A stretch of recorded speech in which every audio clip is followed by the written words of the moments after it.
Great to have you with us this morning, everybody. Thank you for tuning in. My name is Dr. Gary Wood. I am head of Sheffield Engineering Leadership Academy. So that's a leadership development program for undergraduate engineers at the University of Sheffield.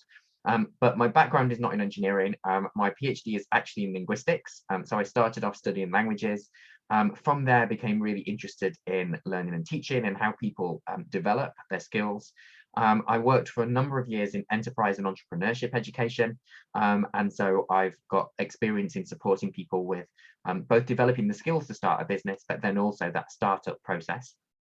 And then moving into working primarily with engineers these days on those wider transferable professional skills that make you effective when you move out into a workplace, including things like pitching ideas and creating business cases. And so I hope that that's some expertise that I can share with you this morning through this workshop that we have together. Just a little bit of housekeeping. If you could please keep your microphones muted just whilst I'm presenting, just because that will help to reduce background noise for other people on the session. If you do have any questions as we go along, please don't feel like you have to save those up until the end. Just type them in the chat box. I have got the chat box in front of me throughout the time I'm presenting, so I'll try and pick the questions up as we go along, and hopefully that will aid your understanding of what we're talking about today. Of course, I will have some time at the end for Q&A too, so if you don't manage to get a question in during the session, we can ask that at the end too. So a quick overview of what I'm going to share with you today. It's really going to be a tale of two halves. The first part is going to be looking at business cases and thinking about how you go beyond describing the solution that you've got to a problem. So that's why I've put this first part in on business cases, is that you'll have come up, hopefully over the last few hours and into the rest of the hackathon, you'll be coming up with a solution to a problem. But actually what you're going to need to think about as you pitch your idea is, what's the business case for that? So you can have a great idea, you can have a great solution, but actually if it's not solving a problem that people identify with and that people will want to pay money for, it's not creating value for other people. And therefore it's not likely to be successful if you take it into a marketplace. So we're going to think briefly about what a business case is and why you need one. But also I want to then link that really closely to preparing and delivering your pitch, because you really need to understand your idea and its business potential in order to be able to deliver an effective pitch. So we're going to spend the first half of our session looking at business cases. I'm going to give you a simple tool that will help you to do that. And then we'll look at how to actually turn that business case into delivering an effective pitch that will be persuasive and hopefully convince people today that you have a great idea and that you should win the competitions. But as you move forward, it might be useful to you in convincing other people to invest in your idea, to help you take it forwards and really move it to the next level beyond it being an idea that you're sharing in the context of HackMed. Why have my slides stopped working? There we go. Okay, so part one, we're going to look at something called the business model canvas. So you might wonder, what do I mean by the phrase business model? And a business model is a description of the rationale for how the organization or how your idea creates, delivers, and captures value. So as an organization, if you're creating a business, you have an idea, and that's what you've been working on over the course of this weekend. But what you want that idea to do is to create value for other people, and then to be able to deliver that value to other people in a way that means they're willing to pay for it. That's how you generate a business, right? You have an idea and you turn that into something that people are willing to pay for, so that you can then create a business that becomes sustainable, that becomes income generating, and can support you and other people through employment in terms of running the business. How are we going to do that? Well, one tool that we can use is this framework called the business model canvas. And if you know anything about business planning, you might have done courses previously where you'll have talked about traditional business plans. And a traditional business plan has a number of sections within it. It's a long document, it's written in paragraphs, very structured. And it can be quite daunting having to sit and write that kind of document straight out without having any kind of planning or any real thinking. You know, sitting down in front of a blank page and having to write a business plan is a daunting task to do. And it can be like that because you're thinking about your business doesn't necessarily follow a logical flow. It's not necessarily the case that you can sit down and write a business plan in paragraphs, starting with section 1, where you might be thinking about who your customers are, and then going all the way through to how you'll deliver value and what financial streams of income you're going to have. And so the business model canvas doesn't attempt to make the business planning process a linear process from beginning to end, because what you start with is this canvas that you see on the slide here. And you can write in these boxes in any order. So you might start by thinking, okay, I'm going to think about who my customers are, and you're going to capture those in the box at the right-hand side that's called customer segments. And then you might start thinking about how you deliver value to those customers and writing that down in the value propositions box. And as you do that, you might realize that actually there's another customer group that I hadn't thought of. And so unlike trying to write a structured document with paragraphs where it's frustrating having to go back and rework the text to weave in a new customer, here, you just go and write the new customer in the customer segments box. So it's not a linear tool. It's great when you're working in a group. It will help you really capture these key aspects of starting the business. And for your purposes today, starting to think about what would go in each of these boxes will help you to think about what content you're going to need to put in your pitch to make it compelling and persuasive. Oops, gone back the wrong way. So I'm going to play you a short video that will introduce you to this tool. And then we're going to work through what that looks like in practice. How do you actually use this? And how do I think this can be useful to you as you're preparing to deliver your pitch?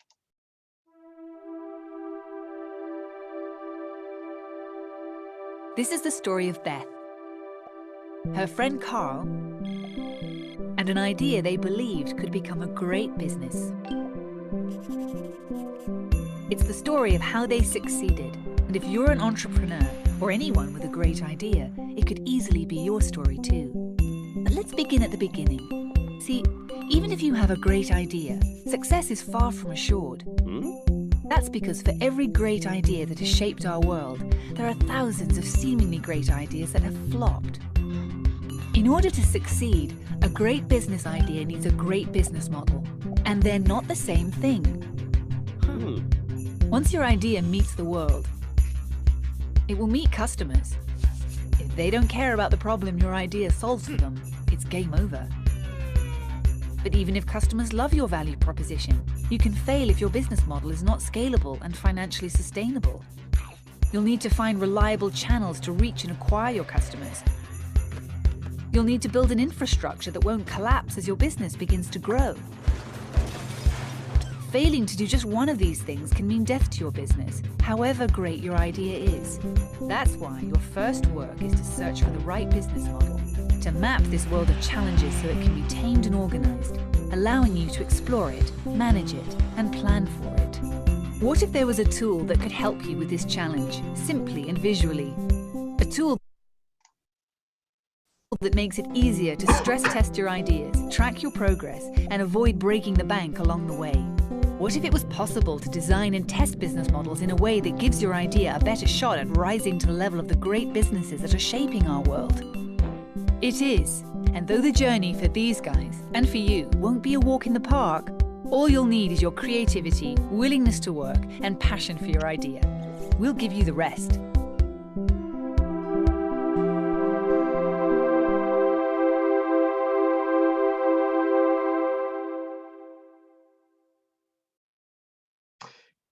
Okay, so that was a quick introduction to what the business model canvas is. You'll find out lots more about this. I'm only going to scratch the surface of telling you about the business model canvas today.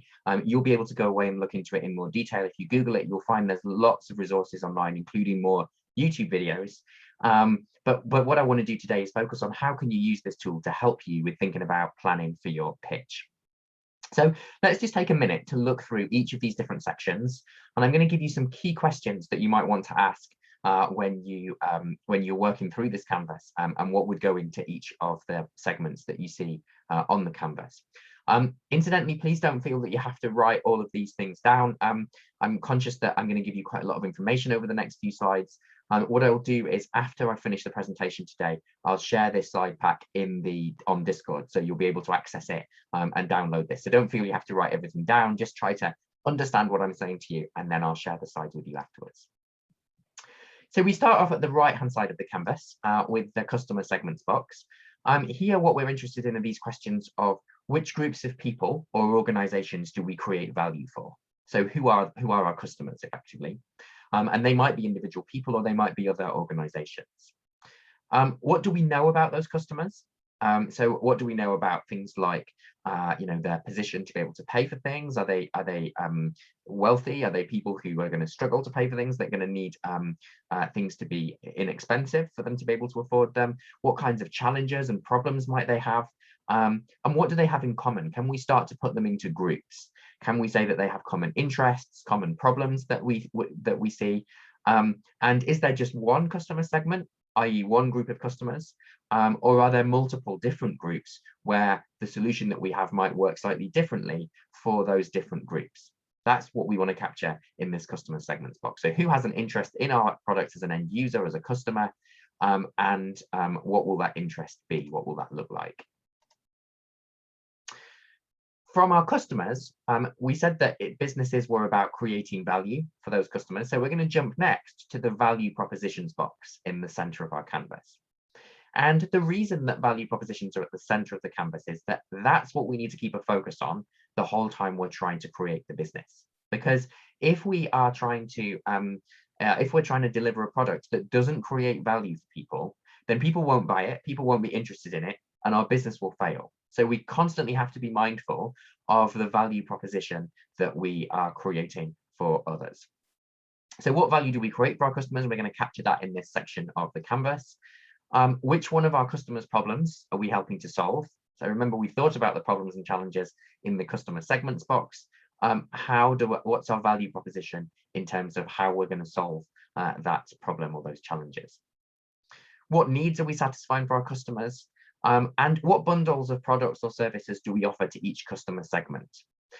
So we might have a product where we have, for example, I don't know, let's imagine we've designed some kind of visual fire detection system that's going to help somebody who has a visual impairment to be able to understand when there's a fire in their property, right? Or somebody who has a hearing impairment might need to have flashing lights instead of a siren.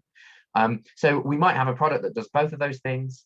But the group that has a hearing impairment is going to be responsive to a different part of our value proposition, i.e. the flashing lights or the strobes that are going to indicate that there's a fire, rather than the siren. Whereas if it's a customer segment that has a visual impairment, it will be the opposite way around. They won't respond to flashing lights, but might be responsive to an audible siren. So thinking about what that mapping is between the value that we can create in different parts of our product and those different customer groups. Then we think about how do we connect our customers with that value? In other words, what's our channel? How will we reach the customers? How will we get that value that we're creating to be visible and to be accessible to our customers? So for this, we'll need to think about where do our customers spend time? What are the right routes to be able to promote what we create to them, and then to enable them to buy it and to be able to access it? We'll need to think from those possible channels, what are the most effective ways that we can reach them? And we might not know that upfront. We might need to do some research to understand where are the places that people in our customer segments will be responsive to hearing about our ideas. And we might want to think about how we already, if we're an established organization, or how our competitors are reaching similar customer groups now, and think about how we might disrupt that, how we might be able to use the same channels to promote the product or the idea that we've come up with. Then we think about customer relationships. So what experience will we give to our customers? So is it just about a buying and selling relationship? Are they just going to come and buy the product? And so it's quite a transactional relationship. Or actually, do we want to deliver some ongoing value? Are we having some kind of subscription where we'll regularly have an interaction with them? Are we having that as an optional extra? So we sell them a product, but then maybe there's a maintenance contract. So we maintain and we can keep building that continuous relationship with our customers. And in thinking about that, we'll consider what our customers expect of us. Do they expect this to be a transactional relationship where they buy something and the relationship ends? Or do they expect this to be more ongoing? And how do we build and maintain that relationship? We're not going to have that relationship overnight. Just because a customer comes to us to buy something doesn't mean that we have a good relationship with them. So how do we build and maintain that relationship so that when they want to buy something else or when they need their product servicing, they'll come back to us and we'll retain that positive relationship with them as a client. Then looking at the bottom of the canvas, the bottom right-hand side, we've got this box for revenue streams. And by revenue, we're just talking about the money. Where does the money come from for our organization? So for us to be able to survive, we need to be able to have revenue. We need to be able to have money coming into the business. So where does the money come from? What's our pricing strategy? How do we determine how much we'll charge for our products? And how is that based on what it's going to cost us to be able to produce those products? How much do our customers want to pay? What do we know about that? Are the customers in a position of wanting a premium product where they're willing to pay quite a lot for a premium service? Or are they looking for a solution that's more budget and low cost? And depending on who our customer segments are, will determine which of those groups they fall into. And what are our customers willing to pay? So they might have a particular need, but how strongly they feel that need and how great a value they see in the solution that we can offer will determine how much they might be willing to pay for that solution.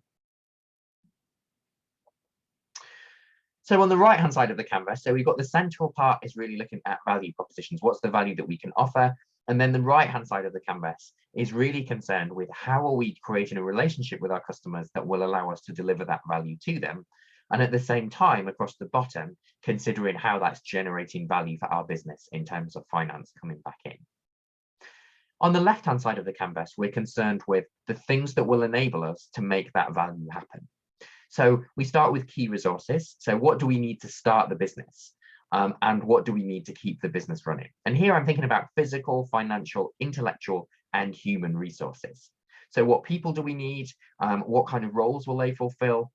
What kind of intellectual knowledge might we need? And you might already have started to feel these gaps over the course of this weekend when you've been working on something and you think, actually, you know what, we need somebody who's good at coding, or we need somebody who's good at, I don't know, user interface design, for example, and you haven't got that necessarily within your team right now, then what you're starting to identify is one of these intellectual needs. And so you'd want to be capturing that as a key resource that we need somebody who can bring in that knowledge. What kind of finance will we need? How much money will we need to get started? And what kind of physical resources might we need? Do we need a building? Do we need particular access to equipment? And where will that come from? So that's the kinds of things that we're going to think about in our key resources section. And you might think, well, if we're pitching an idea, why would these things matter right now?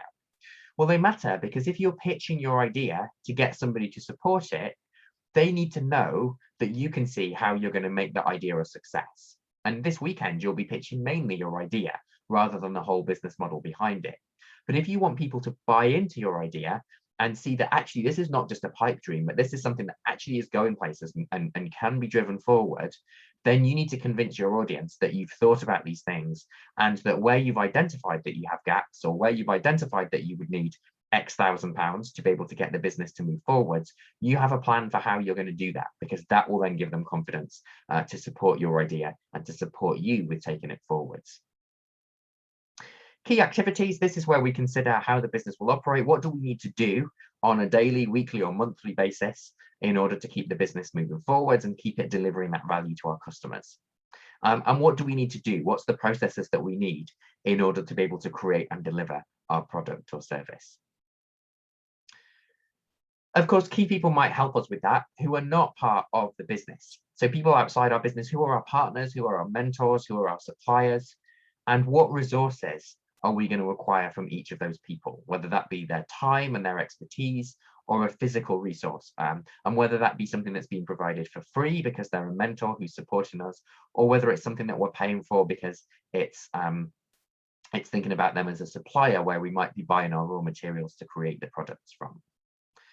And we might consider here how reliant on those partners we are in running our business, because it's never a great idea to put yourself in a position where you have a key partner who is totally crucial to the running of your business and where they're irreplaceable. So if that partner fell away for some reason, maybe they're unlucky and their business goes bust, or maybe there's a reason why they're unavailable for a particular period of time.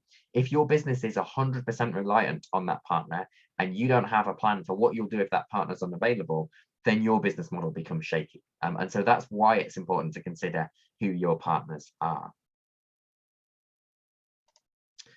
And then the cost structure. So how much will it cost to run your business? So remember at the bottom right of the canvas, we were thinking about the money coming into your business, the revenue streams. On the left-hand side, we're thinking about the costs, what's going out of your business. How much are you paying for the materials to be able to produce your product? And which of those things are fixed costs and which are variable costs?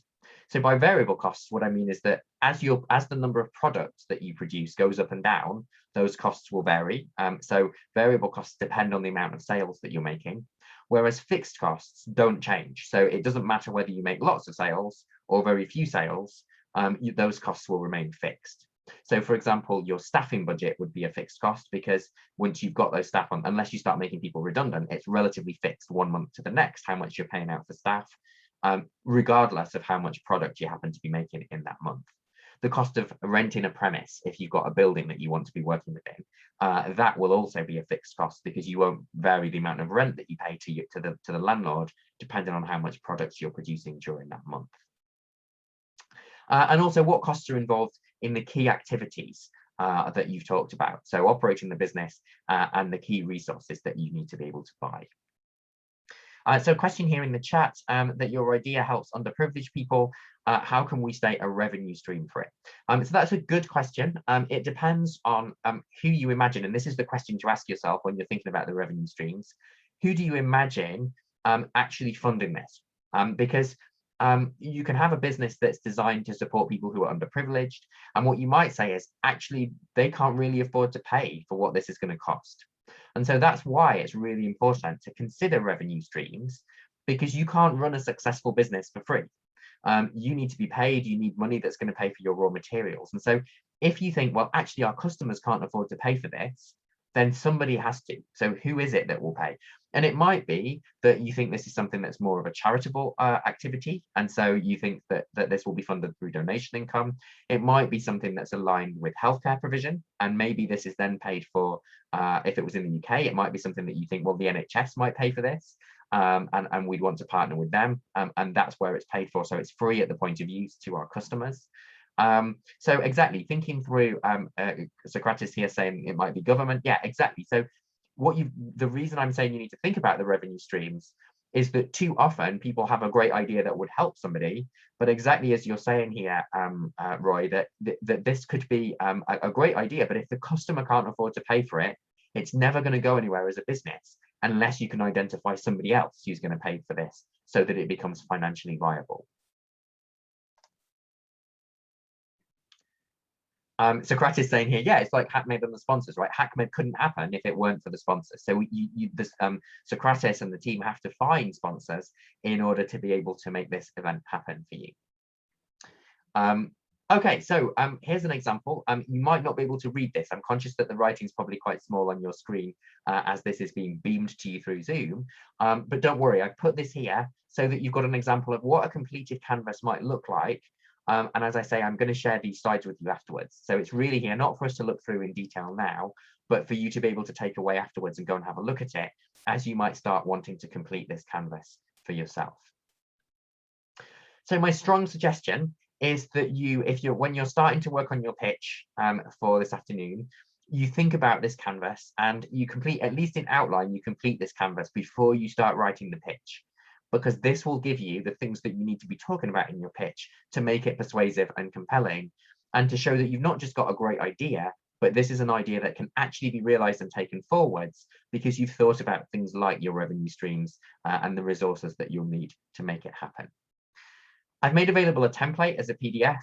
So at that link, tinyurl.com/bm-canvas. Again, you're going to get these slides so you can click this link and access it. Of course, this year, you're probably not sitting around a table with your team. If you were around a table, I would always suggest that you print this canvas out as big as you possibly can, put it in the middle of the table, and then actually just scribble all over it with your ideas as you think through the canvas. But if you're collaborating online, as most of you probably are this year, then there's a great tool called Canvanizer. It's totally free, so you just need to go to canvanizer.com. It's a bit like using a shared Google Doc or a Microsoft 365 document. You can add your team members as collaborators and you can all fill it in collaboratively together. It will ask you to sign up, although it's free. You do have to sign up for a free account with an email address. But I've done that several times with different email addresses, and I've never got lots of spam as a result. So hopefully you won't either. It's a really great tool. Definitely recommend that you go and have a look at that. Incidentally, there's lots of other canvases there. When you get there, the business model canvas will be one of the templates you can choose, but there's other canvases for things like project planning as well. So you might want to have a look at those in other contexts. They might be useful to you. But as I say, definitely recommend sketching out at least a business model canvas before you start trying to write your pitch, because that's how you're going to make sure you've got the right content to put into it. So once you've thought about the content, you've thought about your model, business model, you've thought about your business idea, how you're going to then create a persuasive pitch from that, because of course you can't just stand up and showcase that canvas. You need to turn that into a pitch that's persuasive. So what I want to show you now is another little video clip. And as I show you this, I want you to consider whether or not you think this is a good pitch or not a good pitch. And I'm going to ask you at the end, when you've watched this little video, to tell me in the chat, just type the word good or bad when you think you know what this is like. Some of you might recognize this. It's a clip from the Dragon's Den program that is on the BBC in the UK.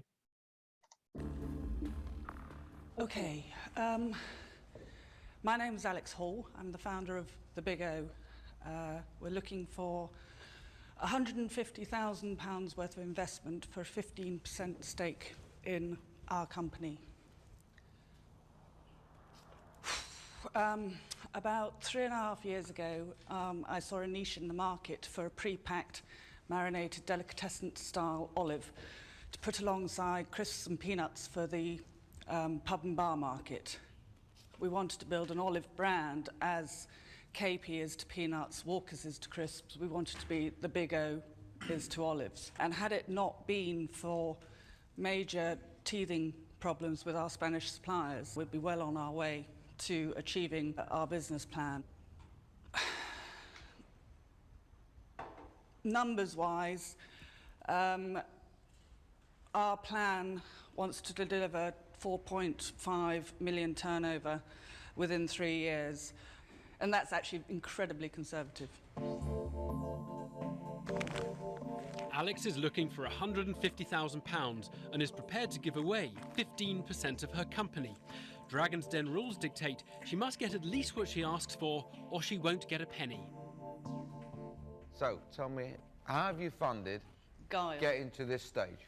I've got a business brain. You know, I'm always thinking of ideas. And I got a prototype pot made for nothing and said, I want olives in here with a 6-month shelf life. Who designed the tree? Me. You designed the tree, so you own the rights to that tree? Yeah. All this design's been registered and trademarked? Yes, the pole and the dispenser is patented. With the packaging finished and the patents in place, the business seems promising. And new dragon Theo Paphitis is clearly enjoying the taste of the product. Doug Richard, though, wants to know more about the market for the Big O. Did I understand that your inspiration for the product and the way it's designed and the packaging and the ease of use, you said you wanted to be right next to the other sort of snacks that one gets when they're buying a beer? The inspiration was for the pub and bar market. So can you just talk me through what evidence you currently have, what level of success you've had in reaching that pub and bar market? Right, well, yes, I mean, I can. Good. The phone rings all day and we don't have any product to sell them. That's a lovely anecdote, but I was actually looking for a little more sort of substance than that. No. Okay, so just let me know in the chat, write the word good or bad, depending on whether you think this pitch was good or bad.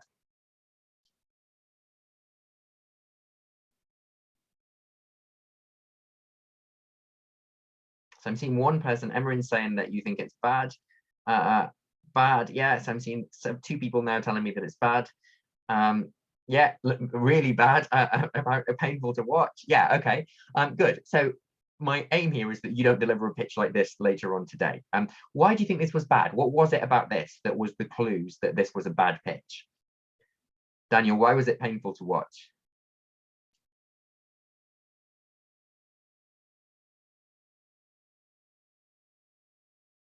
blaming others, an entitled attitude. Yeah, okay. So partly it was about the content.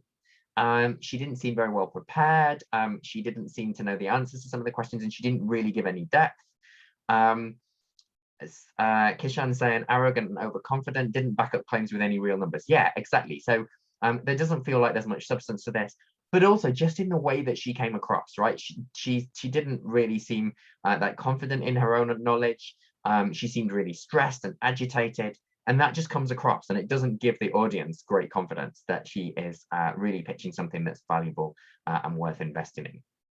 So there's really 4 elements to consider when it comes to preparing a good pitch. First of all is understanding your audience and what your purpose is in talking to them.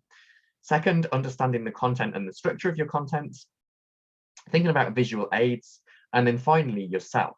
And that's probably something that you wouldn't have thought about.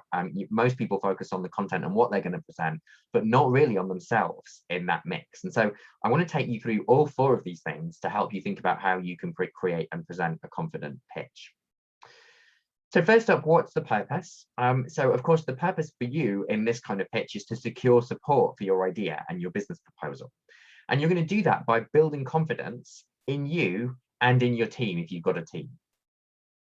You want to demonstrate that your value proposition, what your value proposition is, and secure their buy-in to that value proposition. So convince them that what you're offering can deliver value and that you've got what it takes to be able to realize that value and then deliver it to the customers that you've identified. You want to convince the panel that your business model is sound, and you want to also demonstrate that you have expertise in this area. In other words, that you're the right person to take this idea forwards. Because of course, lots of people have ideas, but actually, are you the right person to take that idea forward? Have you got the right people in your team to help make this idea a reality? Because it might be a great idea, but if you're not the right person to take it forwards, then people are not going to want to invest in that with you. So think about your audience and purpose. Make sure you understand who you're pitching to, and it's always worth researching them if you possibly can. So I would recommend that this afternoon you get yourself on LinkedIn and you start having a look at who the judging panel are for this afternoon. What are their interests? What's important to them? What kinds of things are they likely to already know? So you might find, for example, you go and look at one of the judges and their background is in sustainability and they do loads of stuff to do with sustainability. Well, you can willing to bet that if you don't mention sustainability in your pitch, then they're going to ask you questions about that. So at the very least, you need to be prepared to talk about the sustainability of your idea if you identify that one of your judges is hot in that area. So think about what's important to them. What knowledge do they bring already? So if you identify that they're all senior engineers, for example, then you can assume that they have some knowledge in terms of engineering without having to explain to them what a nut and bolt is. But if they're not, if you find that they're not likely to have technical knowledge or they're a mixed audience, then you need to be really careful about what knowledge you assume that they will have. And think also what benefits you can offer to them. If you're pitching for some funding, for example, so this is perhaps a little bit less relevant for you today, but in terms of later, if you're pitching for funding, what would be the benefit to them? And think about how you can communicate that. And as you research them, or as you meet them throughout the weekend, if it's this weekend, then try to get a sense of their style. Are they the kind of person that's cautious and precise and is going to want lots of numbers and lots of detail to help convince them and to help them manage a risk that they might feel that they're taking in choosing to invest in you or support you? Are they the kind of person who's more challenging and direct, and so will appreciate a much more direct approach in your pitch and you just coming straight out and being clear about what you want and need to move forwards? Are they a more relaxed and thoughtful person where it might be more about building a personal relationship and being very friendly in the way that you work with them? Or are they the kind of person that's optimistic and trusting, and so perhaps you think they'll be more willing to take a risk, and so you can present your idea in a less cautious way and perhaps with a bigger, grander vision because they're going to be optimistic and trusting in working with you. So really understanding who you're pitching to will help you to be able to frame your pitch in the right way to maximize the chances of success. Then you need to think about the content and the structure. So keep to your purpose. What's the purpose that you've agreed? So is your purpose to persuade them today, probably to persuade them that they should award you a prize in a particular category that you're aiming for? In another context, it might be that you're aiming to get them to give you money and invest in you. So really be clear about what's the purpose of me delivering this pitch. And it will be different each time. So the pitch you deliver today, if it's about trying to win support through the competition, will not cover the same ground and will not be the same as if, in 2 or 3 weeks time, you're going to pitch to somebody because you want them to give you some money. So focus on the purpose that you've agreed, stay on topic, and try to avoid giving too much tangential detail, right? Don't give too much information. Focus on just getting through and delivering the purpose that you've agreed for your presentation. It's always a good idea to tell a story. People like stories. Right from being born, children like listening to stories, right? Parents read to their children even before the child is really old enough to fully engage in that concept and able to engage in a conversation, or even before they produce their first words. Parents read to their children.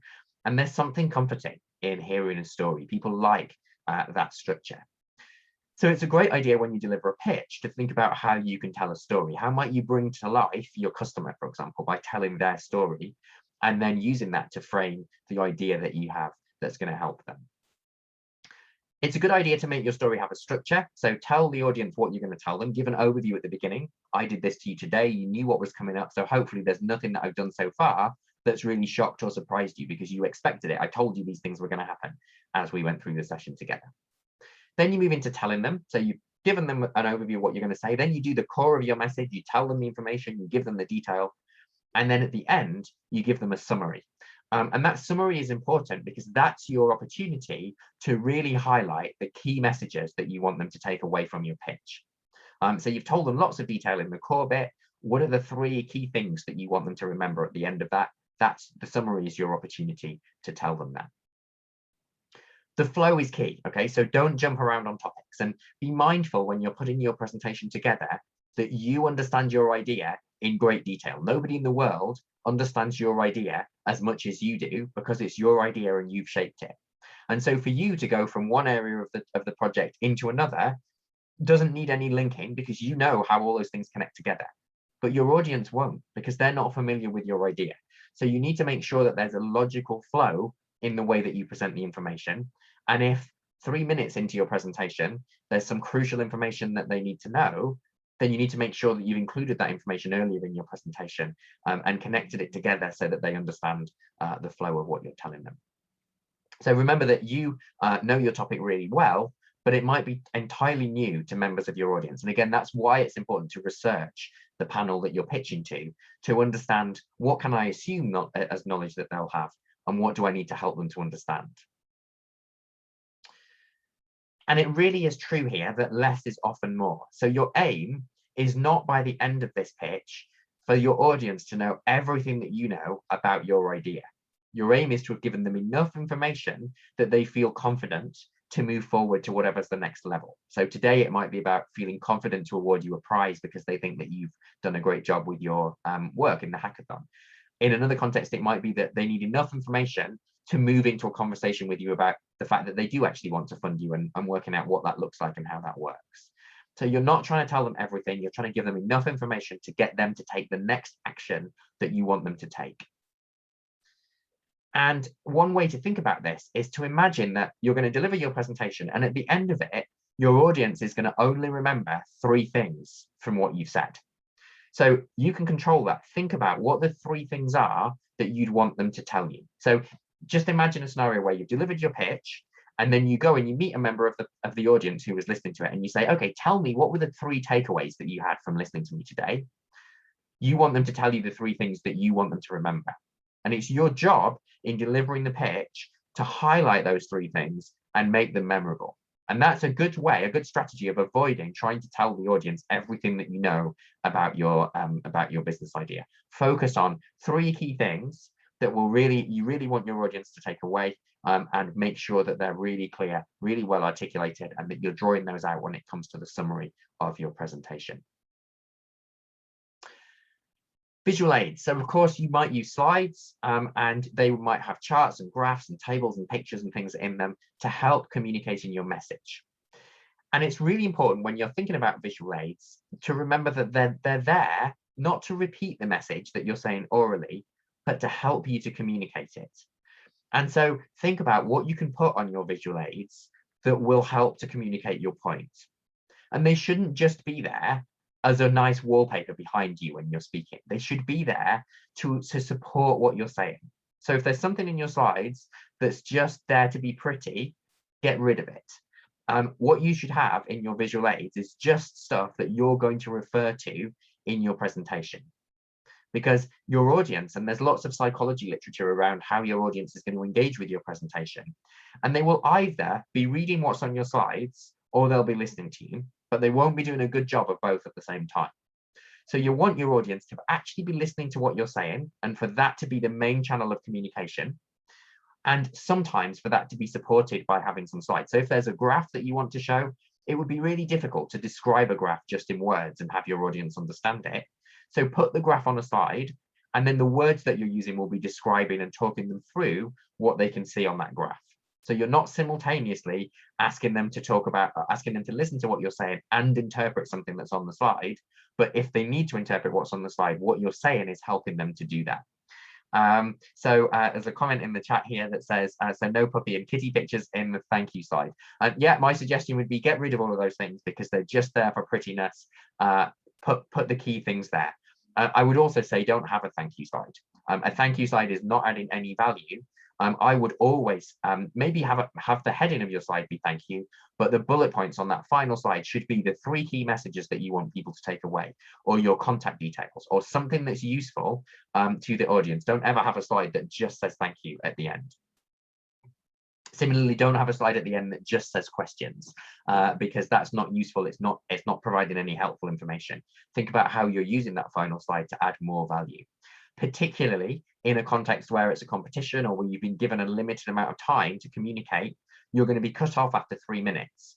So you might not have time to give a detailed summary. So on the slide, put the 3 bullet points for what are the key messages that you want people to remember, and they will still be there while you're while people are applauding, while they're thanking you. So it gives you a little bit of extra time for free. Visual aids should support what you're saying. They shouldn't be the main focus. And remember that there's a trade-off between reading and listening. I've said this already in the previous slide, but your slides need to support what you're saying, not require that somebody's reading what's there and also listening to you at the same time. You should have more words and fewer sentences. In other words, use key words, don't use full sentences on your slides.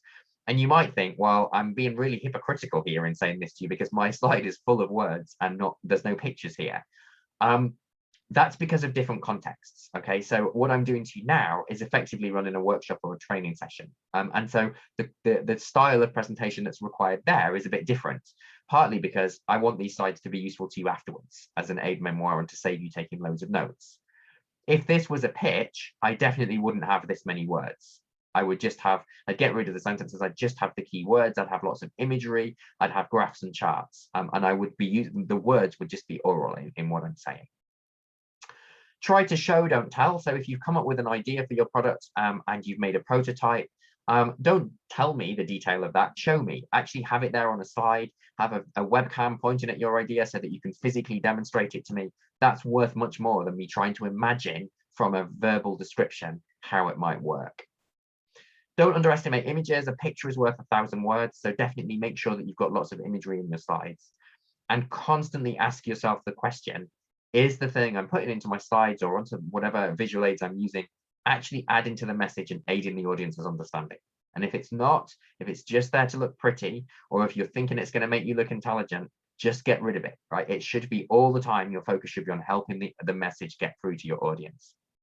And one way that you can do this is something called the flip chart test. So imagine that you didn't have any slides and all that you had is a flip chart at the side of you in the room. And as you're presenting, you might write some keywords on that flip chart. You might draw some key things like a quick graph.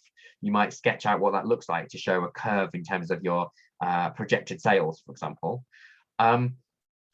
But you'd have to do that live, right? You'd have a marker and you'd be drawing it live. So you wouldn't write full sentences on a flip chart. You wouldn't draw loads of imagery. A good test in terms of what you're putting into your slides is, if I was using a flip chart, would this be something that I'd actually take the time to write and draw live whilst I'm talking to the audience? And if it would, put it into your slides so you don't have to draw it live. If it wouldn't, get rid of it because it's just adding extra detail that you don't need. And finally, the fourth area that you need to consider is yourself. And this is the area that most people overlook. They think that the content of what they're bringing along is going to be what people are really interested in. And actually, a big part of what comes across to your audience is you and the way that you're pitching. So you need to think about how you can be confident. And there's a great piece of research by Albert Moravian who looks at this, and he identifies 3 areas of yourself that people will be considering when they're listening to you present. Verbal, so that's what you say and the words that you use and how you articulate them. Vocal, so how do you say it? What do you sound like? Do you sound confident? Do you have some nice intonation in your voice that sounds engaging? And do you sound enthusiastic? Or does it just really sound a bit monotonous and like you're really bored of your idea as well? And if that's the case, they're not going to be bought into it. And then finally, visual. How do you appear? What do you look like when you're presenting? Or if it happens to be some kind of written communication, what does that look like? And there's a crossover there in terms of your visual aids, because you'll be, it's what you look like when you're presenting, but do your slides look good too? Do they look like you threw them together in 2 minutes before you came up to pitch? Or do they look like you've actually considered making them logical and making them look reasonable for your audience? I'd just like you to think for a minute about which of these things you think might be the most important. So this triangle that you see on the right-hand side of my slide, I'm going to put the word visual, vocal, and verbal into each of those 3 segments. And the one that's most important, according to Moravian's work, is going to go in the bottom segment. So it's the biggest, it's got the most importance. And the one that has the least importance is going to go in the top bit, in the triangle at the top. So just tell me in the chat, which order do you think those words should go in? Which is most important, and so at the bottom of this pyramid, and which is least important, so at the top?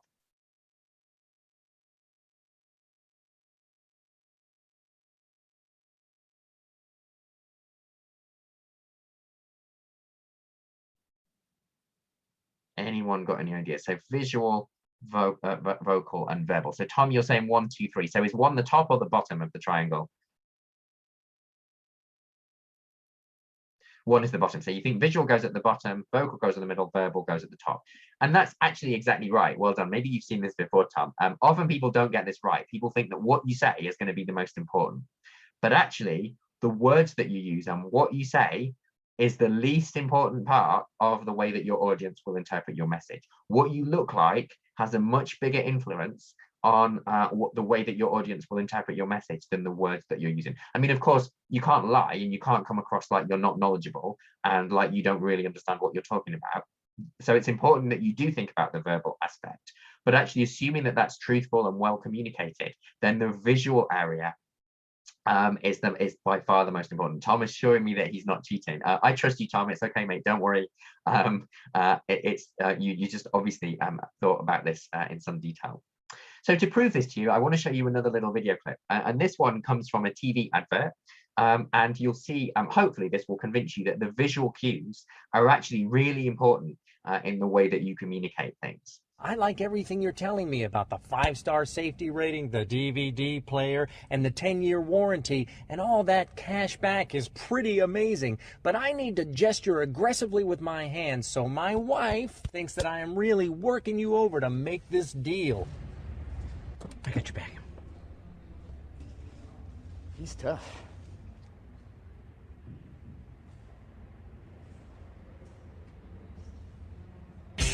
Hurry into your Kia retailer today. So hopefully, I don't know how well the resolution will have come across to you on Zoom, but what she said at the end to him was, "I love you." And of course, she couldn't hear any of that conversation, right? And he didn't actually have a conversation about negotiating a deal at all, but just from the visual cues that she could see from outside the car, she thinks he did. She thinks that he had a really good and made a tough negotiation. So hopefully that's a little bit of proof that the way that you look is a big part of the way that your message gets communicated. So the question is, how do you do this? Well, the first thing is visual confidence. How are you going to be visually confident? Smiling is a great way to do this, right? So smiling at your audience, even if you're feeling a bit nervous, smile, right? And your audience will see that as warm. It will convey the sense that you're confident in what you're talking about.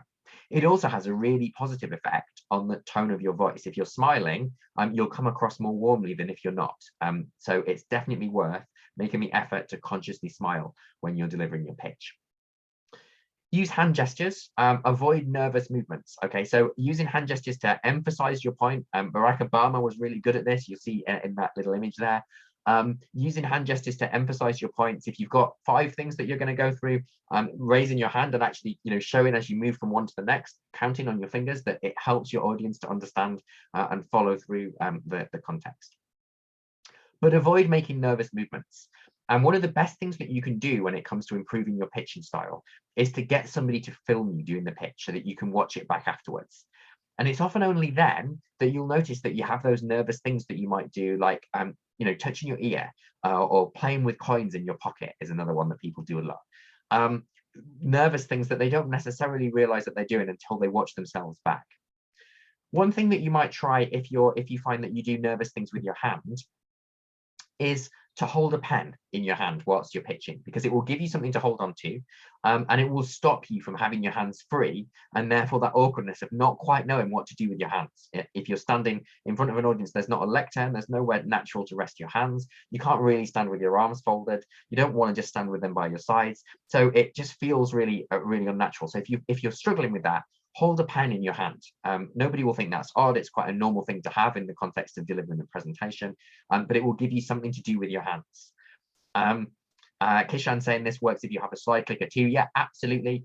You will never see me delivering a presentation without holding a slide clicker, and that's exactly the reason that I do it, is that it gives me something confident to do with my hands. I still let go of it occasionally. I still use my hands to gesture, but when I'm not gesturing, it means that I've not got that nervous thing of I don't quite know what to do with my hands because they're holding onto the clicker. Make eye contact with your audience. That's really important. Bear in mind, who are you actually pitching to? Often when you go to a pitch event, there might be a panel of people that you're pitching to, and then an audience behind the panel. When you're pitching, the most important people in the room are the panel. If they are going to be the ones who are making a decision about whether you win the competition or whether they give you some money, they are the most important people. So make sure that most of your eye contact is directed towards that panel, but don't do that to the exclusion of your audience. You want to be looking out into your audience occasionally and engaging with them, but remember that the people who are really the decision makers in the room are the people at the front. So make sure you've got good eye contact with those people. And stand straight and keep still. There's nothing worse than somebody who's pitching that hops around from one foot to the other or paces backwards and forwards across the stage. That's not to say you should stand there like a fence post. Okay, do be a little bit animated. Occasionally you might walk, you might move, but don't be constantly pacing backwards and forwards, because it just conveys this sense of unease to your audience. Then vocal confidence. So the second in terms of the pyramid, most important thing in Morabian's triangle. Vocal confidence. So what happens when you get nervous is that you start to speak really fast, and then people really struggle to follow what you're saying, right? So slow down. It can feel really unnatural sometimes to speak at the pace you need to speak when you're presenting. But actually that's really important for your audience to be able to follow, and for them to have time to process the information that you're sharing with them and extract some meaning from it. So if you're constantly speaking really fast, your audience is going to struggle with that. Now, this is something that some people struggle with. I struggle with this, right? Because naturally, people say to me, you speak really fast. And so I have to make a conscious effort to slow down. And sometimes I do this better than others. Right now, I'm thinking about it because it's written right in front of me on this slide. And so I'm consciously trying to make sure I'm not speaking too fast. There might have been other points during my presentation where you think I spoke faster than I'm speaking now. So it's something to practice. It's not something you're going to be able to do overnight, but really making sure that you're trying and making a conscious effort to slow down what you're saying. Really, although it lets you fit less in, it means your audience extracts your message better. Pause occasionally, okay? It feels to you when you're standing in front of a room, if you pause for 2 or 3 seconds, it feels like an entire lifetime, particularly if you're nervous. Silence doesn't feel good and you feel like you should be talking all the time. Actually, to your audience, that isn't a pause, right? What they're doing in that time is processing and thinking about what you've been sharing with them. And because you want them to form a positive impression of the things that you're pitching to them, that pause is important to give them the headspace to do that thinking. So don't be afraid occasionally to leave a pause, just to give your audience the time to process what you've been saying. A good way to do that, if you find that it feels unnatural to you and you feel like when I pause, it feels like, I'm waiting for 5 years before I start speaking again and everybody's looking at me. They are looking at you, but actually what's going on is they're processing what you're saying. If you feel like you need a way to make that pause feel more natural, make sure that you have a glass of water to hand when you're presenting, and pick up that glass of water and take a drink. That will take just a couple of seconds for you to do that, but it will mean that it gives a natural pause, and your audience then won't be sitting there thinking he's forgotten his words or she's forgotten her words, doesn't know what they're talking about, because they'll see that actually he's taken a pause to have a drink. And actually, I know that when I'm presenting, my mouth gets dry too. And so, it's a normal thing to want to take a drink. It will buy you a bit of time. It will make that pause feel more natural. And at the same time, you'll be gifting your audience the time to process what you've been saying to them, and so to extract a greater level of meaning from what you said. Make sure that you're loud and clear, that you project your voice clearly. That's less of an issue when you're talking to a webcam, but it's still important, obviously, to make sure that you are clear, that your audience can hear you. It's great if you're doing this in a physical space in the future. Always good to get a chance to go to the front of the room, have one of your teammates go to the back of the room in advance of the pitch, and just check that they can hear you. And if you're using a microphone, make sure that you've tested that. It's a skill using a microphone. It's not just a case of holding it in front of you and speaking. You need to make sure that you're not speaking too loudly or shouting into the microphone, or it will come across really aggressive. So make sure you've practiced that. And articulate words carefully. Make sure that you're not planning to use any words that you can't say, that you find to be like tongue twisters. Take those out and replace them with something else if you struggle with them. And make sure that your voice has some rise and fall in intonation. If you constantly speak on one level and you don't have any variation in your voice, then you sound a bit robotic and it's not engaging or interesting for your audience to listen to. But if you speak with a more natural intonation, so you've got some rise and fall in your voice, you've got some parts that are higher and other parts that are lower, it's more engaging, more natural for people to listen to, and you'll draw your audience in better. And finally, verbal confidence. So this is about the words that you say. So understand what you're communicating. That's why I said to you, do your business model canvas first. That's going to give you the confidence in the things that you need to say. Be clear and concise. Think about any jargon words that you might be using. If you know that your audience are all specialists, then you can use specialist terminology. If you don't know that they're specialists, or you can't find out, then avoid those words, or at the very least, make sure that you explain what they mean if there really isn't a way for you to avoid having them in your presentation. Be complete, don't miss out important points, but then don't feel like you have to make every single point that you have in your head. Think about what are the key messages that you want your audience to take away. Back up your points with evidence and be unambiguous. So you picked out in the woman pitching to Dragon's Den earlier that there wasn't very much substance, and it didn't feel like there was much substance because she didn't give any evidence. When she was asked how she knew that there was demand for the product, the evidence that she had was that the phone rings off the hook all day. That's not really very robust evidence. We want some numbers in that situation. So make sure that you're ready to back up your points with evidence. And remember, and I keep saying this, but it's because it's so important, clarity comes from making fewer points well, not lots of points badly. So don't try and convince the audience of everything that you know. Think about what are the key messages that this particular audience needs to hear, and then give them those messages really well. So finally, just before we wrap up, I'm going to show you another pitch. I want you to tell me again in the chat whether you think this is a good or bad pitch. Hello, Dragons. My name's James Barnum. I have a first-class honours degree in industrial design from London South Bank University. I've invented a product that stops baths overflowing automatically. Today, I'm going to ask you for £150,000 for 10% equity of my company. The insurance industry pays out a whopping £250 million per year, clearing up the damage caused from people leaving taps running. But I have the solution. If I can give you a demonstration. This is my NovaFlow product. It's a small mechanical unit that fits underneath the taps in a bath. Because it's mechanical, it's intrinsically safe because there's no electrical supply of batteries. It's easily fitted to both UK and European tap dimensions, and it would take about 20 minutes to fit. If I could give you a typical scenario. There you are at home, running the bath. Next thing you know, you're fraying phones. So you run downstairs to answer the phone. Now, this is a dangerous point. Your bath is filling up with water, but thankfully you have NovaFlow fitted, so the taps stop. Okay, so I've not shown you the full pitch here, but I've hopefully given you enough to tell me whether you think this is a good or bad pitch. So just tell me in the chat, is this good or is it bad so far?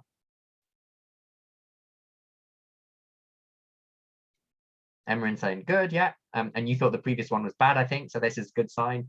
Good, he was clear, Socrates. Yeah, very good from Tom. Yeah, I think this is an example of a really good pitch. He introduced himself briefly. He mentioned his degree because it was relevant. It gave him some credibility from the beginning. He's articulated the problem. He gave some numbers to explain, what's the value of this market. The insurance industry is spending £250 million on solving the consequence of this being a problem. And so there's clearly a market there that this product could fill. And then he went on to show the product. He gave a demonstration, so it was really easy for the judges at the panel, the dragons, to be able to see how this product might work and the value that it would have. So finally, because you're going to be doing this through the internet, all of what I've said applies. You'll be presenting to a webcam. Make sure that you turn your webcam on. I asked you at the start of this talk to put your webcam on if you felt confident. And I think only Tom was brave enough to do that. So thank you, Tom. If I had a prize, you would win it. But it's really important when it comes to pitching that you turn on your webcam, because otherwise those visual clues that we've talked about as being the most important thing won't be there. And so you'll immediately be losing a big chunk of the power of your pitch. So turn on your webcam. Before you do that, think about where you are. Think about what's around you in your room. Is there anything in the background that would be inappropriate? Now, at the moment, of course, the judges will understand that you're likely to be at home. So they're not going to expect it to look like you're in a TV studio or in a professional environment, but just think about, is it professional enough? In other words, think about, have you got any posters on the wall behind you that might not be appropriate to have on the wall for the background to your pitch?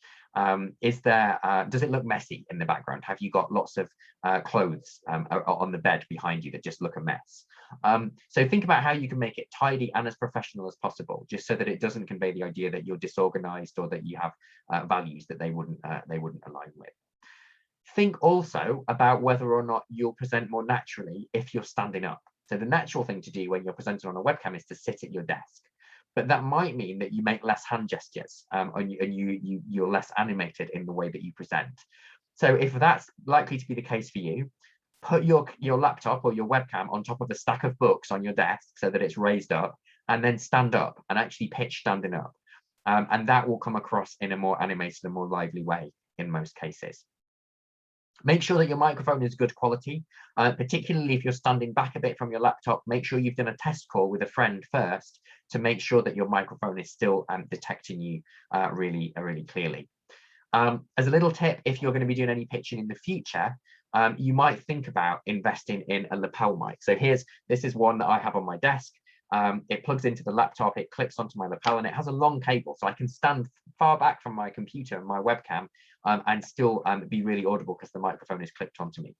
This was £8 from Amazon, and really good, much better quality actually than the microphone that's built into most laptops. So a good investment if you think you're going to be doing lots of presentations. Buy yourself one of those microphones, either like this one that connects into the standard audio port on your computer, or I also have a really good one that was slightly more expensive, I think about £12 or £13, that has a USB connection, and so doesn't require any particularly good sound hardware on your computer because it just connects via USB. And remember to still present as if your audience was still sitting in front of you. And a tip there is that the natural thing when you're on a Zoom call is to look at your computer screen. But actually that will not help to create the sense that you're making eye contact with your audience. So find where your webcam is in your computer and make eye contact with your webcam.